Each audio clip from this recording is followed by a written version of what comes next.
In 26 AD, a soldier called Pontius Pilate was sent to Judea to impose order on a troublesome Roman province. He policed a volatile people for 10 years, suppressing uprisings and crushing riots. But the historical account of Pilate's long career has been overshadowed by a single event: the trial and execution of Jesus.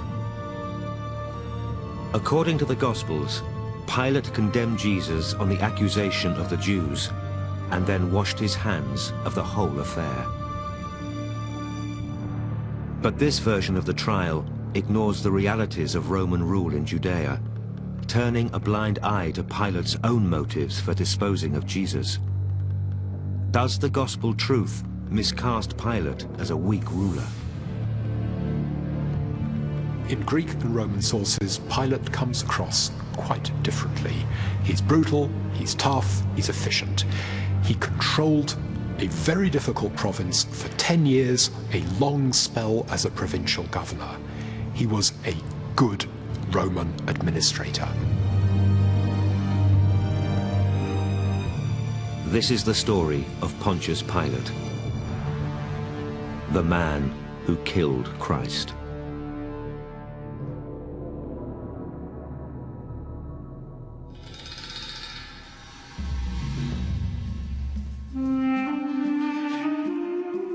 Jerusalem, crucible of world faiths, but a city cursed by a weight of religious enmity.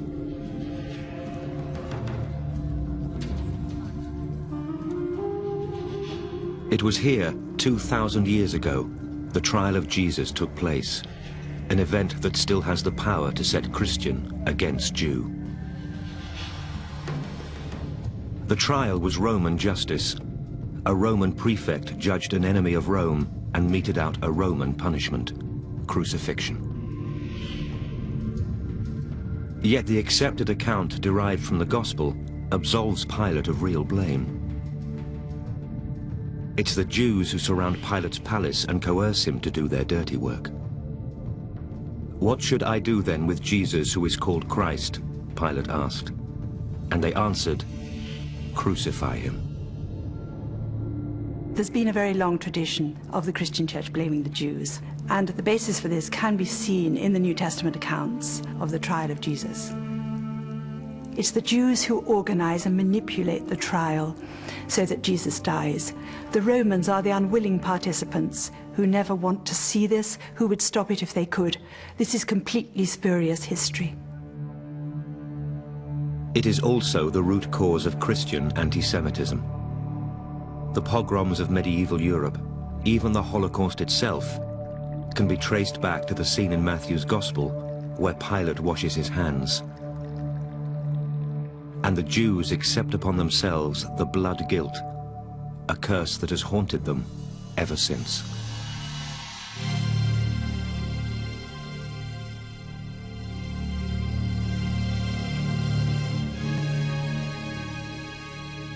The picture of the Jews as responsible for the death of Jesus fuels the imagination of Christian writers from early on. And by late antiquity, medieval times, and well into the modern era, it poisons the minds of ordinary people who see in their Jewish neighbours, so many centuries afterwards, the killers of Jesus in first century Jerusalem. Pontius Pilate is the man at the heart of this controversy. The idea of blood guilt depends on Pilate bending under Jewish pressure. But the Romans had reasons of their own for killing Jesus. His trial was just one in a line of incidents in which a volatile people were put in their place by a harsh, no-nonsense prefect.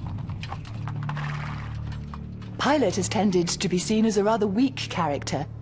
In actual fact, though, Pilate was really quite different. What we know about him from outside sources shows a competent, strong governor, not at all the weak character of the Gospels. The Roman historian Tacitus wrote, "The Romans make a desert and they call it peace. After 20 years as a Roman province, by 26 AD, Judea was still in a brutal stage of colonization.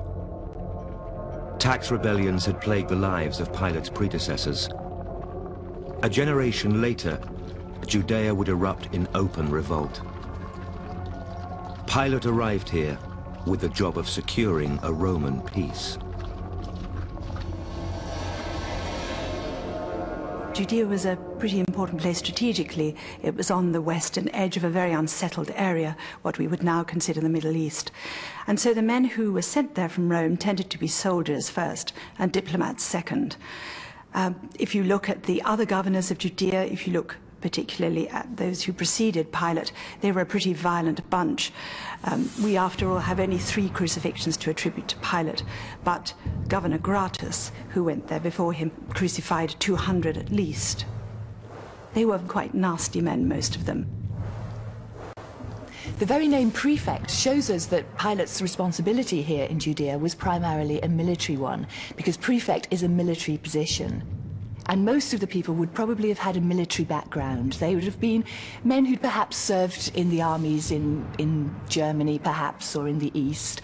The emperor would have got to know about them, heard about their military successes, and thought that they would be useful in a province.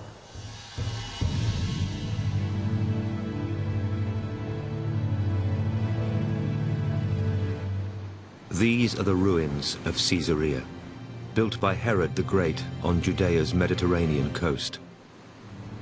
The Romans annexed Judea after Herod's death, and Caesarea became the imperial HQ.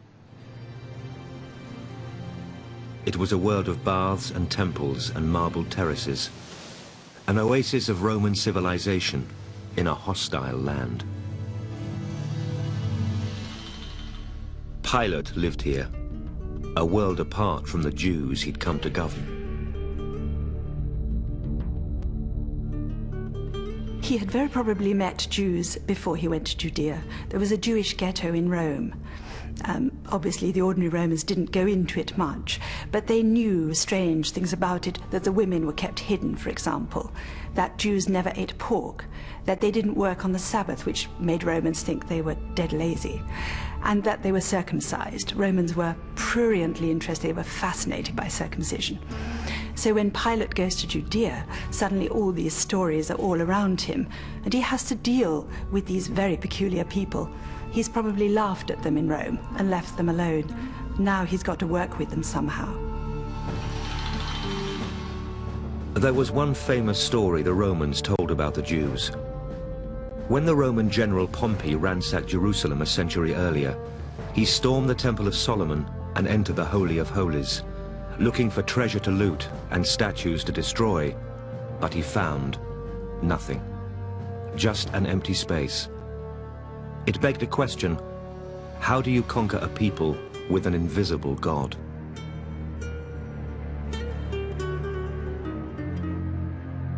Religion was a central part of Roman life, and as prefect of Judea, Pilate was high priest of the Roman state church, a devout faith that informed his thoughts and actions. There's a crucial nexus between religion and power in the Roman mindset. The reason the Romans keep winning is that they are such a religious, such a pious people. And the fact that they keep winning proves that God rewards their piety. So it was natural for the Romans to be both militarily very brutal and religiously very pious. And therefore it was taken for granted that the way to ensure continued success is to have a strong military presence on the ground and to keep worshipping the gods as they should be worshipped. And a crucial part of this, where religion and politics especially meet, is in the imperial cult. The only physical evidence that survives of Pilate, apart from a few coins, is an inscription from Caesarea recording a temple built by Pilate to his living god, the Emperor Tiberius. His devotion to the imperial cult immediately set him at odds with the Jews he'd come to govern.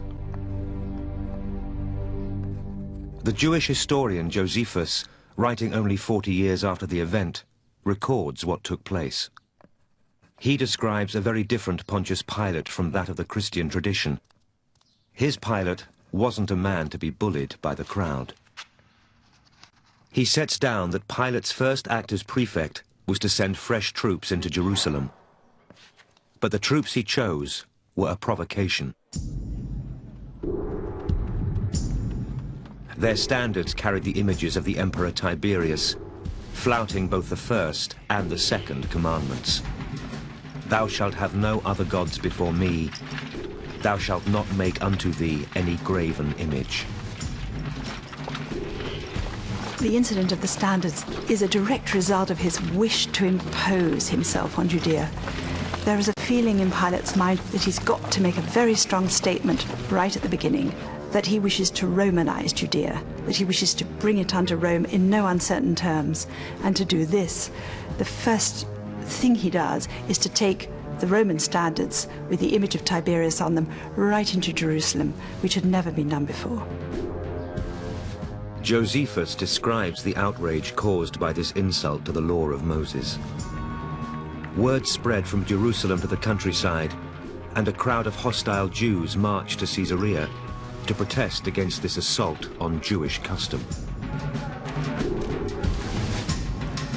It was a face-off between two worldviews, and for 6 days the protest continued, the Jews surrounding Pilate's palace.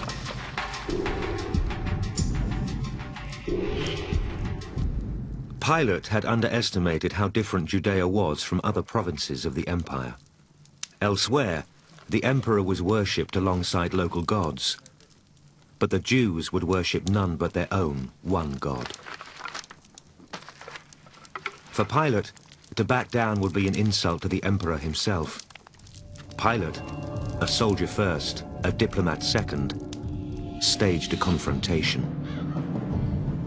He summoned the crowd to a stadium and sat on a dais above them, as if to answer their petitions. Instead, on his signal, troops surrounded the Jews in an act of blatant intimidation.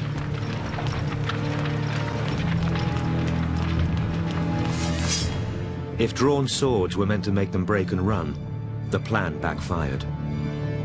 As one, Josephus writes, the Jews fell to their knees, ready to die rather than transgress the law. Fearing a bloodbath, Pilate held back. I think this was a bad start for Pilate at the beginning of his period as governor. The first task of a Roman governor is to preserve peace. And rather than find himself raising the whole population in revolt, he decides he has to back down on this issue. But it must have stung. It must have hurt him that he couldn't get his way on this matter, that he realized then he had to negotiate his way carefully around the temple authorities, around the sanctity of the temple, and around the religious sensitivities of the Jewish population. The showdown at Caesarea taught Pilate a hard lesson. He turned to diplomacy to navigate the minefield of Jewish sensibilities and to ensure law and order for Rome.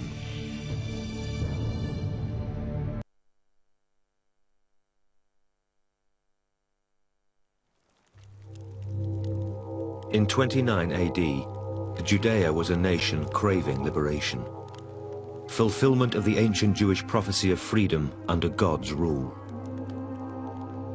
The Jews had a very long tradition of enslavement to foreign powers. The exile in Egypt, liberated by Moses. Captivity in Babylon, subjugation to the Persians, domination by the Greek rulers of the Seleucid Empire.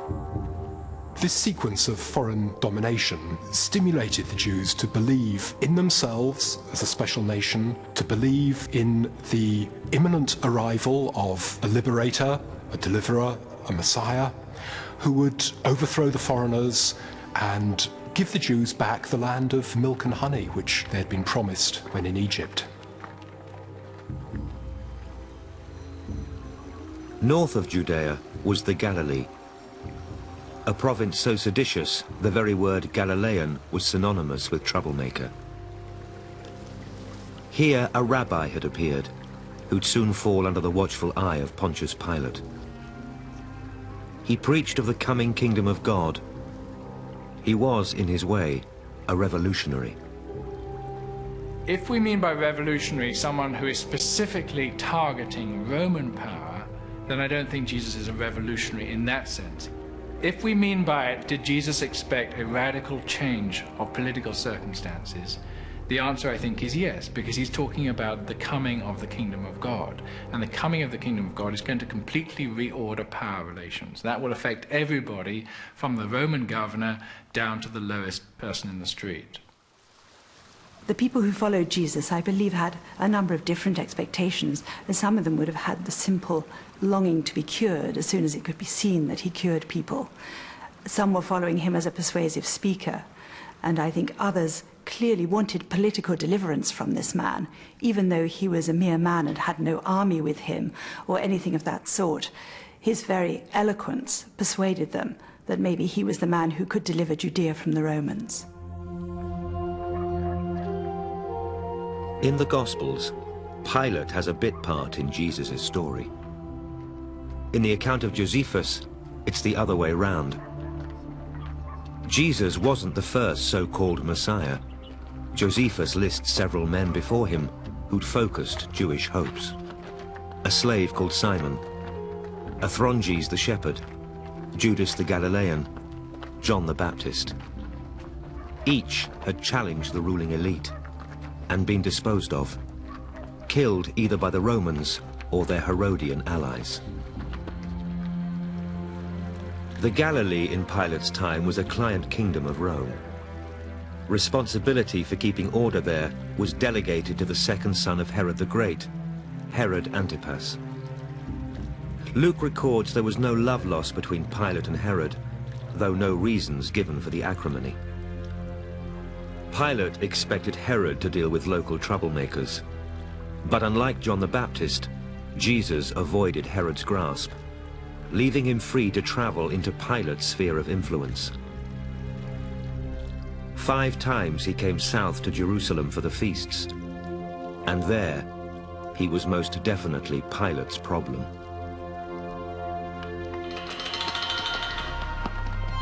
The most volatile moments as far as the Roman government was concerned were the Jewish festivals in Jerusalem, because there you have massive crowds of pilgrims gathering from all over Judea and from Galilee and from all around the Jewish diaspora, east and west, gathering for moments when the worship of God and when the sense of the identity of the nation is at its highest.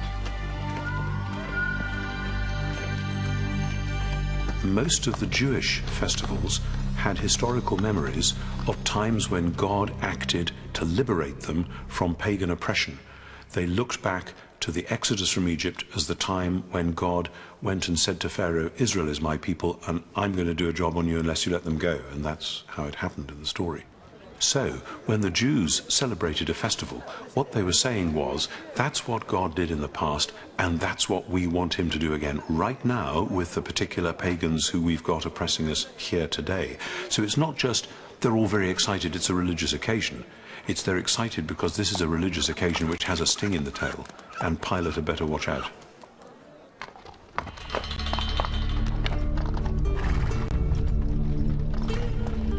Three times a year, Pilate came to Jerusalem specifically to manage the volatile feast days. He brought fresh troops to bolster the Jerusalem garrison. He was bringing in troops precisely to make sure that law and order was maintained and that there was no rioting. And yet, ironically, the very presence of these troops in Jerusalem, in the crowded city, meant that rioting and disorder was actually much more likely. Josephus describes the hostility Pilate faced on these peacekeeping trips to Jerusalem.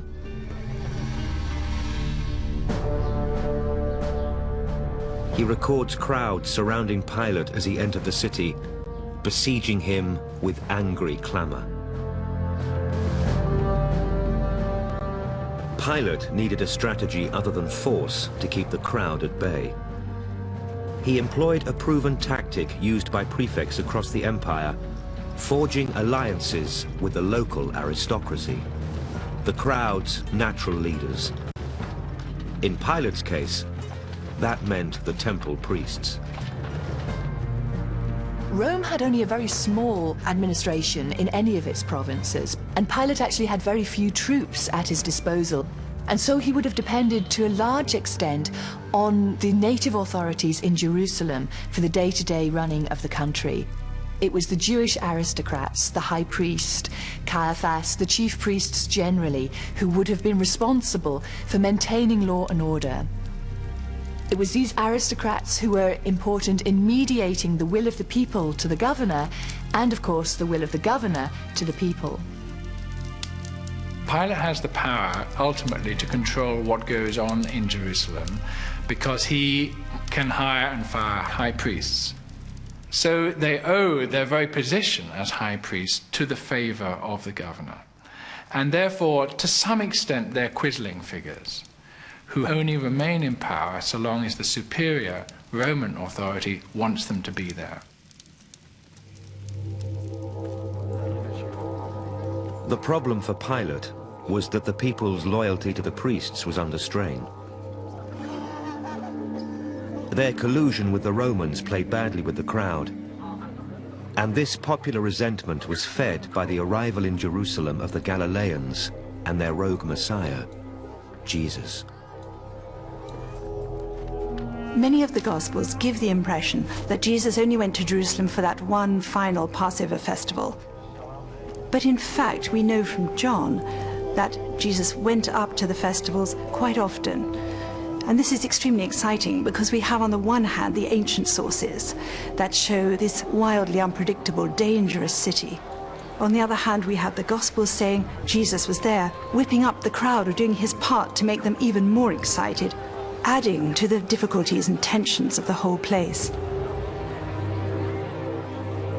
I suspect the Romans were pretty puzzled about Jesus.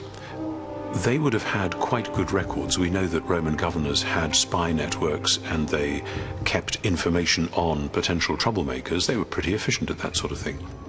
And so the Romans are thinking to themselves when they get these reports about Jesus, who is he? What's he up to? What's his game? And it doesn't fit any of the normal models. They will have seen him as a potential threat because anyone who's gathering crowds is a threat. Anyone who is talking about God's kingdom is a threat. Anyone who knows anything about first century Judaism knows that kingdom of God talk means we want God to be king, not Herod, not Caesar, etc. Nevertheless, he wasn't doing the sort of things that you might have expected a kingdom of God movement to be doing. So I suspect they saw him as a potential enemy, but weren't actually quite sure how that was going to play out. Jesus never preached directly against the Romans. When it came to Pilate's allies in the temple, it was another matter. He attacked the priests as hypocrites and stirred up the crowd, challenging the supremacy of this Jewish elite. As far as we can tell, Jesus' attitude to the temple is that it was a wonderful central institution put there by God for Israel to come and worship and know God, but that now it was being made redundant. And as a sign of that redundancy, the present corruption of the priests and their eagerness for money and so on was just a symptom of something much deeper. Because Jesus was going around Galilee and Judea acting as if he were the temple in person. I mean, it's bizarre to say that. But when he says out there on the street, "My child, your sins are forgiven," everybody would think, you normally have to go to the temple to do that stuff. It's like a private individual approaching you on the street and offering to issue you a passport or a driving license.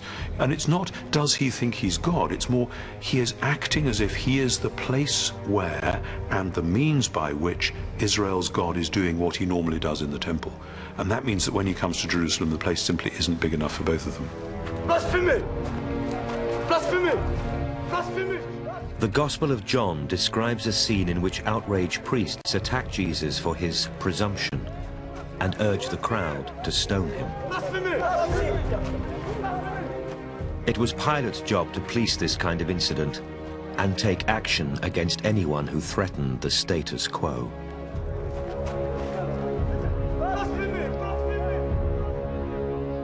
In Josephus, there's an incident that shows Pilate in action, clamping down on public disorder. Pilate had used temple funds to build an aqueduct. The crowd was angry at this deal between Pilate and the temple elite and surrounded the prefect's palace. With the priests compromised, it was up to Pilate to keep order. He did so brutally. It's a far cry from the Pilate of the Gospels. He gave instructions for soldiers to dress as civilians disguised in Jewish robes. Instead of swords, they carried wooden clubs. Outside, the anger of the crowd had turned to riot. In Josephus's phrase, a full torrent of abuse. Pilate gave the signal. His undercover troops moved in, isolating the troublemakers, clubbing some, arresting others. The Jews, Josephus says, caught unarmed by this prepared attack, withdrew, and thus the uprising ended.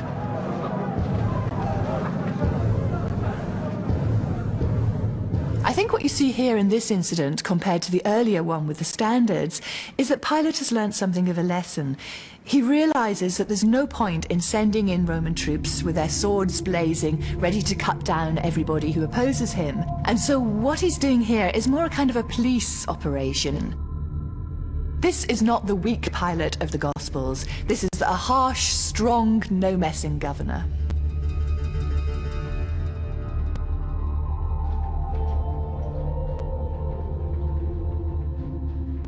The Gospels make no direct mention of the aqueduct riot. But there are cryptic clues hinting at these events. Luke talks of the Galileans whose blood Pilate mixed with their sacrifices. And then there's Barabbas, the man who later in the trial of Christ, Pilate would offer to the crowd in a Passover amnesty. All we know of Barabbas is that, in Mark's words, he'd killed someone in the uprising. There's no doubting the violence of Roman rule in Judea, nor Pilate's readiness to be its brutal agent.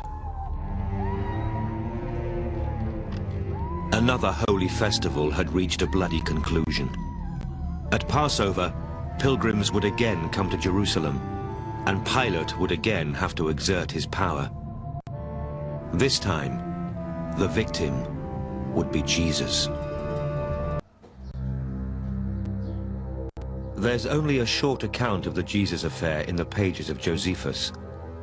He describes Jesus as a doer of startling deeds, a teacher of the people, condemned by Pilate to the cross. Josephus describes how, after Jesus' death, those that had loved him previously did not cease to do so, and up until this day, the tribe of Christians has not died out. He was writing 40 years after Jesus' death, at the same time the first Gospels were being compiled. They record the memories of men and women who'd followed Jesus, and describe in detail the events of 1 week in the prefecture of Pontius Pilate.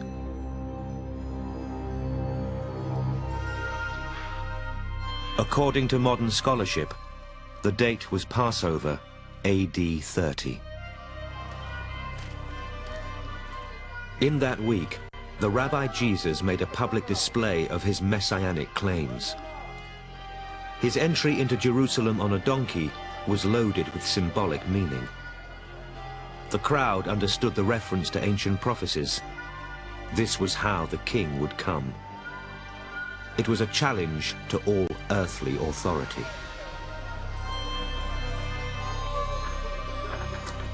Next, Jesus moved to the temple, the seat of Pilate's Jewish allies. Here, he hit out against the money changers.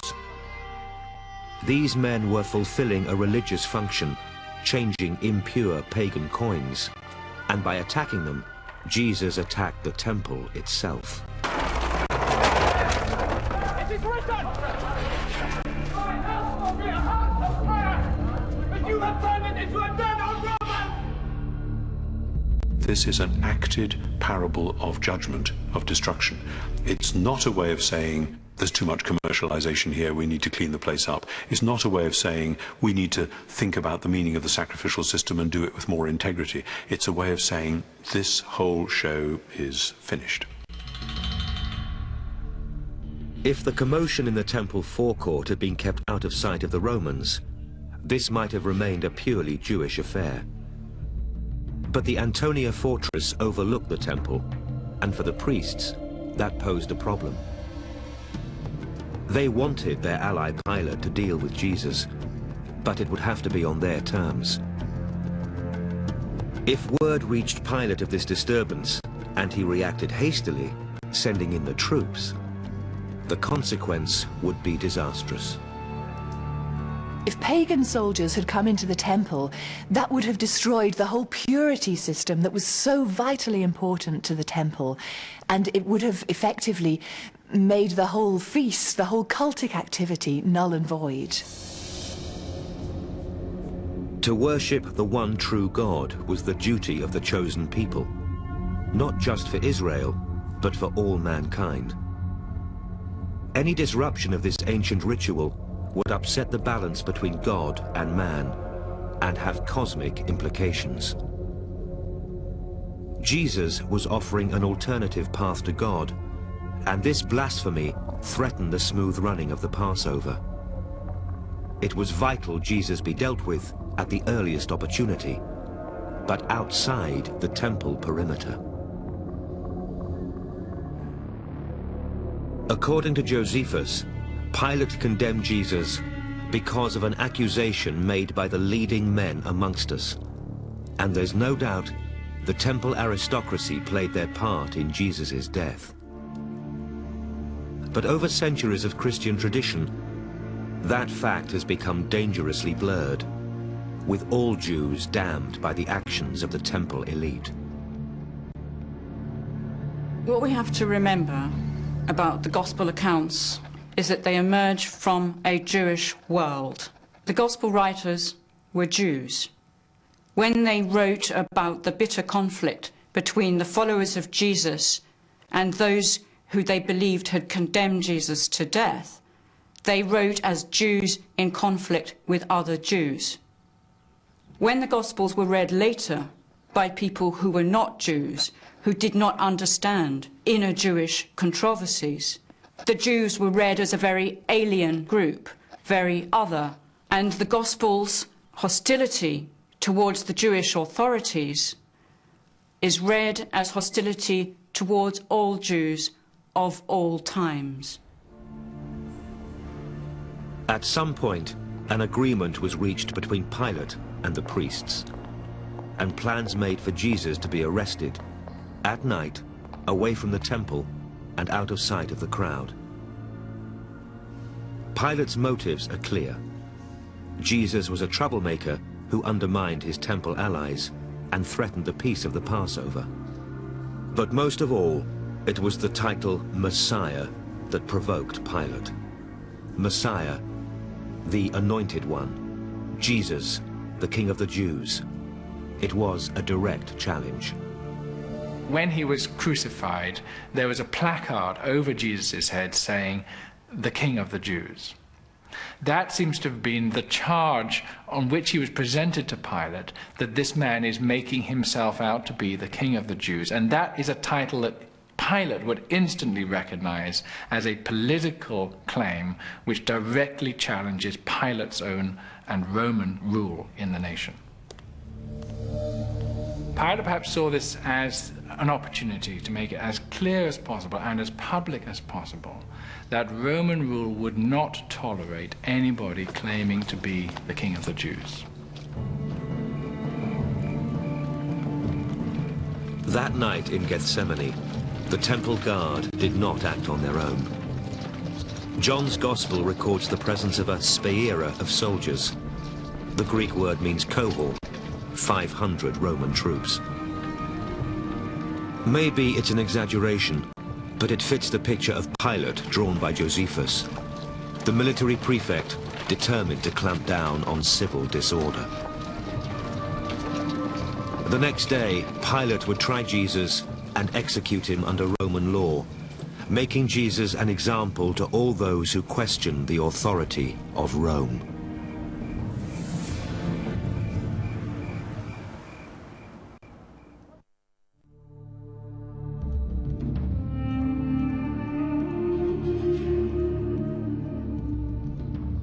On the Passover, AD 30, Pontius Pilate crucified a man whose cult would one day sweep the Roman Empire. The morning of the day of the trial is one of the most fascinating moments in Pilate's life. Here, if you like, you have the moment when fate fingers him. But he would have got up as if it was an ordinary working day, which means that after he'd washed and dressed, he would have made his private devotions to the gods. He would have offered incense, he would have made his prayers, the way any Roman starts an ordinary working day. But how extraordinary it is for us to think that on this ordinary day for Pilate, he was going to have such a calamitous meeting, one that changed the course of history, if you like. According to the Gospels, Jesus spent the hours before his trial in the presence of Caiaphas, the high priest. It's one of several scenes that paints a damning portrait of the Jews. They goad Jesus and tear their robes in contempt. Caiaphas, the high priest, had genuine spiritual reasons to neutralize the blasphemer. But he had no power to order his execution. The only man with both motive and authority to see Jesus dead was Pontius Pilate. As far as the Romans were concerned, it had to be made absolutely clear that they and they alone were boss here. That if there were to be any leaders of the people of Judea, the Romans were going to appoint them. That's why they hired and fired high priests at will. And that therefore they were never going to allow some popular leader to arise from out the ranks of the Jewish population. The Romans were used in other provinces to native revolts, to people taking on kingly roles or leadership roles in Gaul, for instance, or in Britain. And their reaction was always swift and merciless. Put this down, we can't allow this. In John's account of the trial, the priests remained outside the palace to preserve their purity for the feast that would begin later in the day. Pilate came out to meet them, and right from the start he engaged in power play. "Take him yourselves," he said, "and judge him by your own law." "But we have no power to execute anyone," the Jews replied. His authority established, Pilate returned to the palace, and he called the prisoner inside for a private audience. The priests were left outside, excluded from the process of Roman law.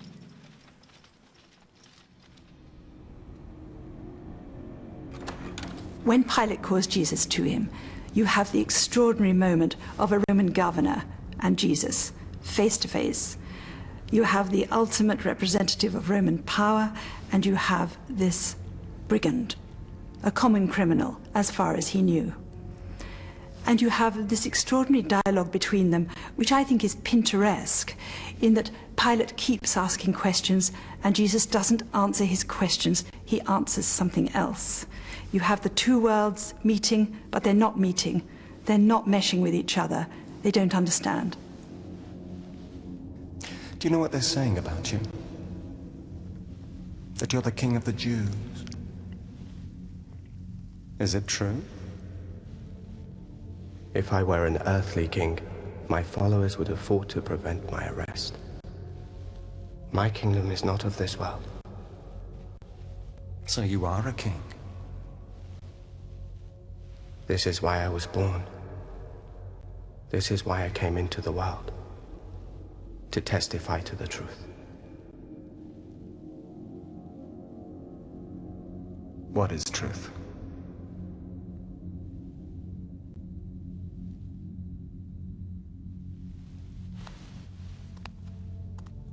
I think Pilate probably realized that Jesus was in a category apart, that he was different. He'd never met anybody like him.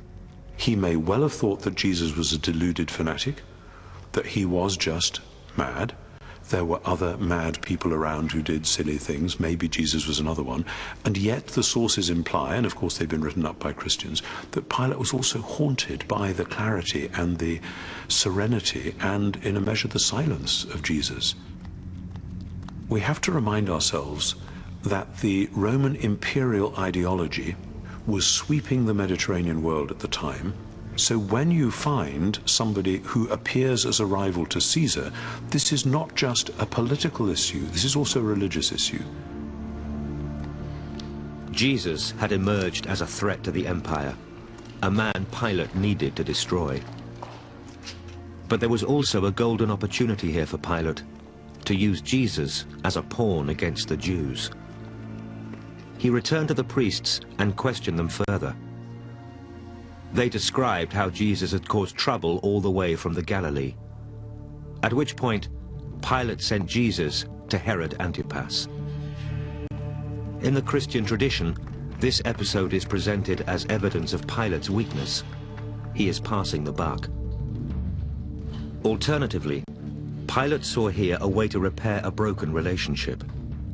By offering Herod a role in the governance of Judea, he could bring an important ally back on board. The gesture worked. Herod satisfied his curiosity, questioning Jesus, and sent him back to Pilate. According to Luke, that day, Herod and Pilate became friends. But Pilate had even more to gain from this trial. He could use it to strengthen his authority over the Jews, priests and crowd alike. He staged a piece of theater, using as bait the prisoner Barabbas, arrested in an earlier disturbance.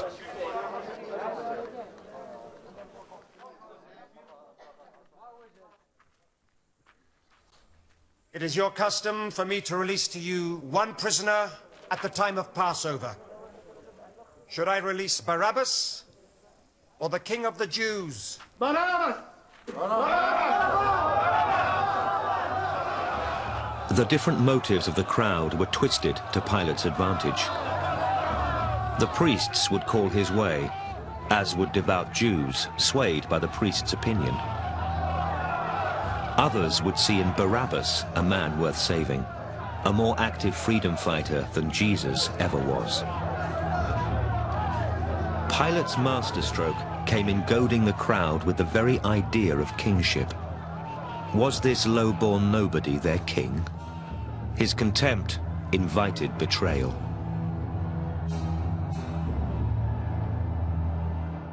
Pilate recognizes here a chance to establish as clearly as can possibly be established that the Jewish people do not have and will never have somebody they recognize as King of the Jews. So he keeps coming back to them and saying, what do you want me to do with the King of the Jews? And they say, crucify him. What shall I do with the King of the Jews? And every time he uses that title, and every time they reply, crucify him, he's forcing them to concede that they do not have ultimate power, that no king of the Jews can arise here, that, as they put it in the gospel account, we have no king but Caesar. Shall I crucify your king?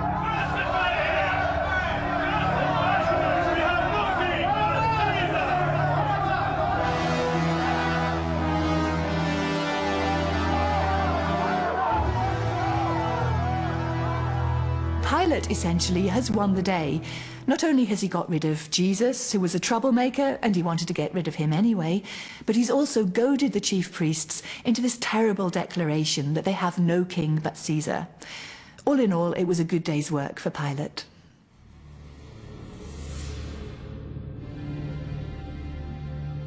This interpretation of the trial is a version of history that fits the picture in Josephus of a strong, no-nonsense prefect. In the Gospels, there are glimpses of quite another man. A troubled governor haunted by the idea his victim might be innocent. A governor who receives a letter from his wife mid-trial. She'd had a dream about this just man. In this version of history, Pilate is the unwilling Gentile who senses the divinity of Christ and is bullied by the Jews into ordering his death.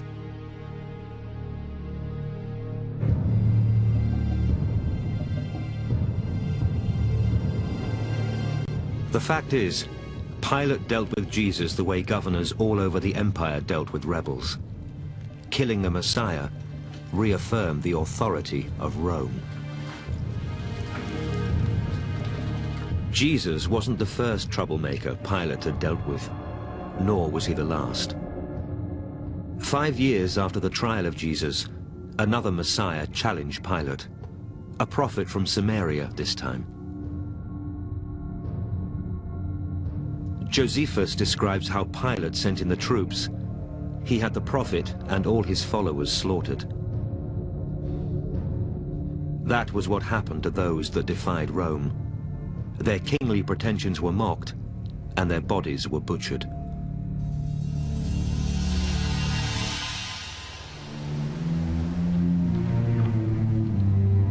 Even on the day of his crucifixion, Jesus wasn't alone. 2 other men were executed with him. Not thieves, as is commonly remembered, but according to the Gospel, lestai, the Greek word for rebel. The Romans used crucifixion for slaves, and they used them for anybody who challenged Roman power. Somebody you wanted to humiliate, you made die in a way that was public, where they were naked, where they were pinioned to a piece of wood, and therefore in the ultimately powerless position. So crucifixion is a public political statement that we have the power to take whoever challenges our authority, to pin them to a piece of wood, and to leave them to die.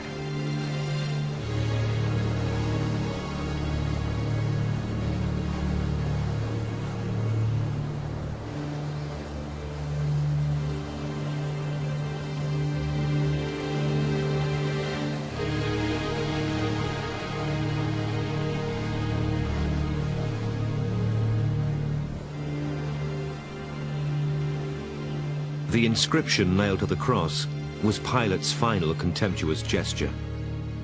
Jesus of Nazareth, King of the Jews. The priests complained and asked for it to read, "He said he was King of the Jews." But Pilate replied, "What I have written, I have written." It was an insult to the whole Jewish nation.